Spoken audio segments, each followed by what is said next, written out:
Que chacun donne comme il a résolu en son cœur, sans tristesse ni contrainte, car Dieu aime celui qui donne avec vous. 2 Corinthiens 9, verset 7. Il y a des choses que Dieu bénit, mais il y a aussi des choses que Dieu aime. Et la Bible dit que Dieu aime celui qui donne avec vous. Pas celui qui donne beaucoup, pas celui qui donne publiquement, mais celui qui donne avec un cœur sincère, libre et heureux. Le don dans le royaume de Dieu, ce n'est pas une transaction financière, c'est un acte d'amour, une expression de reconnaissance, un langage spirituel que Dieu comprend. Aujourd'hui, le Seigneur vient nous apprendre à donner non pas obligation, mais par révélation. Car donner avec toi, c'est semer une graine vivante qui portera des fruits éternels. Donner, c'est d'abord une affaire de cœur. Regarde bien ce que Paul dit, que chacun donne comme il a résolu en son cœur. Cela veut dire que le don commence dans le cœur, pas dans la main. Dieu ne regarde pas d'abord le monde, il regarde la motivation. Tu peux donner beaucoup d'argent et ne rien donner du tout aux yeux de Dieu parce que ton cœur n'était pas dedans. Tu peux donner mais toucher le ciel parce que ton offrande est sortie d'un cœur aimant. C'est toi de le veuve de Marc 12. Elle n'a donné que des petites pièces, mais Jésus a dit, elle a donné plus que tous les autres. Pourquoi? Parce qu'elle a donné avec amour, avec foi, avec joie et surtout tout ce qu'elle avait. Dans l'Ancien Testament, on donnait par obligation parce qu'on était sous la loi. Celui qui ne donnait pas était maudit, accusé d'avoir volé Dieu. Malachie 3, verset 8. Mais dans le Nouveau Testament, on ne parle plus de malédiction, on parle de relation et de motivation. Dieu ne veut pas ton argent s'il n'a pas ton cœur. Il ne veut pas ton offrande s'il est rempli de tristesse. Ce qu'il cherche, ce n'est pas ton portefeuille, c'est ton adoration à travers le dos. Quand tu donnes sous la menace, ce n'est plus de la foi, c'est de la peur.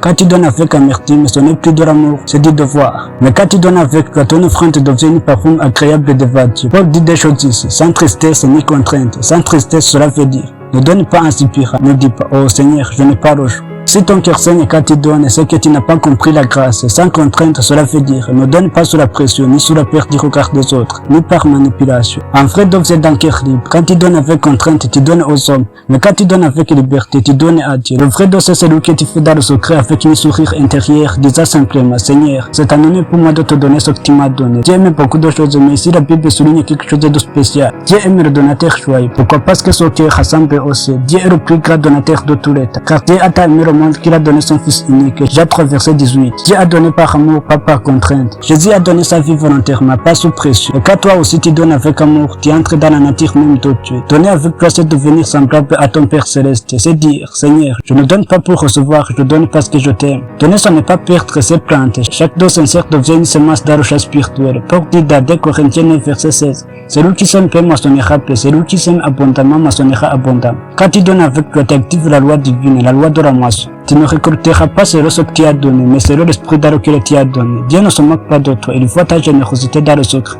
Et il sait multiplier ton peu pour en faire un beaucoup. Aujourd'hui, beaucoup étaient blessés à cause des abus financiers. Certains ont donné sous la menace et sous la perte d'être maudits. Et au lieu de recevoir la paix, ils ont reçu la frustration. Mais le problème, ce n'est pas l'odeur. Le problème, c'est l'esprit dans lequel on t'a poussé à donner. Un pasteur, un serviteur de Dieu ne doit jamais forcer ni culpabiliser. Il doit enseigner la vérité et laisser chacun décider dans son cœur. Car dans le royaume de Dieu, donner n'est jamais une contrainte, c'est une révélation. Beaucoup pensent qu'ils donnent pour aider Dieu, mais en réalité, Dieu n'a besoin de rien. Parce que tout ce que nous possédons appartient à lui. C'est toi qui as besoin de semer pour récolter. Quand tu donnes avec amour, tu ouvres des portes invisibles. Quand tu sèmes dans le feu, Dieu se souvient de toi. Le frère d'Abel a parlé pour lui après sa mort. Hébreux 11, verset 4. Ton don devient une foi spirituelle. Il parle en ta faveur quand tu es malade, quand tu es dans le besoin, quand le ciel semble fermé. Souviens-toi de la veuve dans 1 Roi chapitre 17. Elle n'avait qu'un peu de farine et d'huile, mais elle a donné avec foi et avec joie.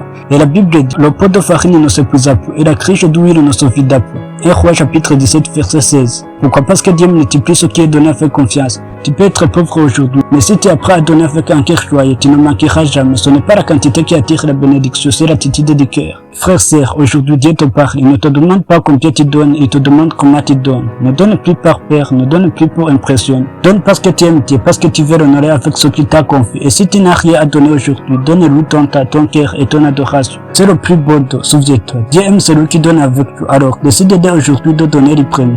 De donner avec toi. Et tu verras la main de Dieu multiplier, restaurer et ouvrir des portes là où il n'y avait que le manque. Car dans le royaume de Dieu, le cœur joyeux attire le ciel.